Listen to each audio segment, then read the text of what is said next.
Very much. The gentleman here. Yeah, thank you so much.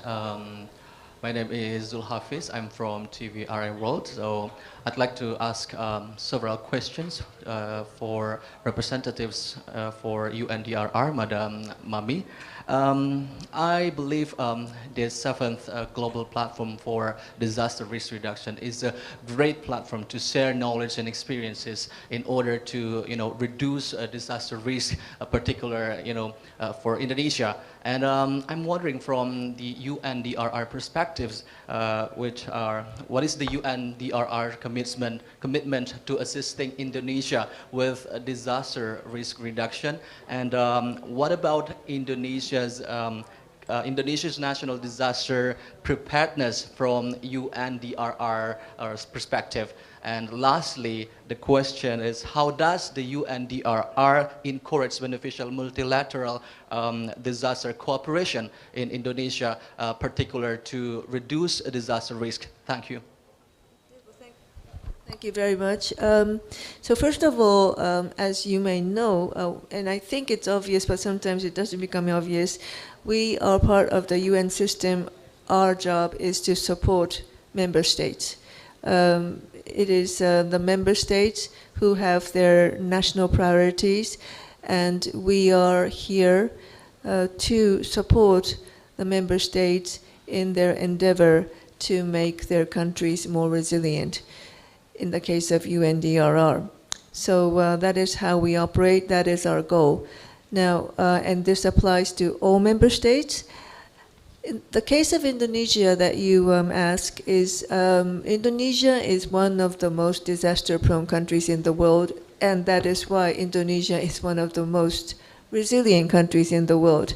If you think about the number of disasters that Indonesia has to face, and if you look at the number of mortality, of course, every life is important, so you can't say that, if it's, only one person who died, it's okay. But it is remarkable the amount of preparedness, but also the preventative measures that go into this country's policy and how it is prioritized.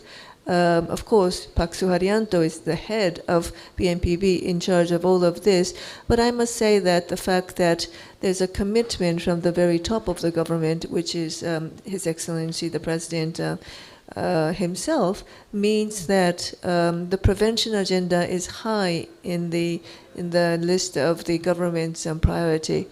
And this is why the global platform for disaster risk reduction is being held here.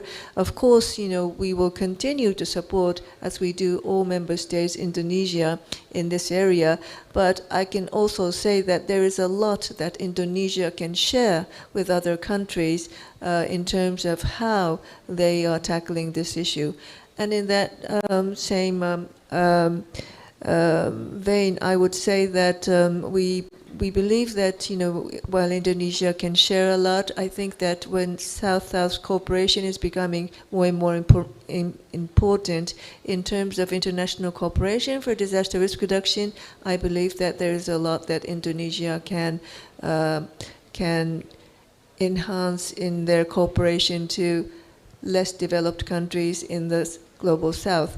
And I do finally think that this year, because the global platform coincides with the presidency of Indonesia of the G20, I do hope that while Indonesia takes stronger leadership in the global community, that this DRR agenda would also be carried by Indonesia outside the DRR community, by which I mean I strongly hope that at the G20, the outcomes that is elaborated in the final considerations for the closing remarks to build resilience can be shared with the other G20 members, so that when thinking about resilience, when building resilience, this outcome of the global platform will also be embedded, and I'm hoping and I'm confident that the chair country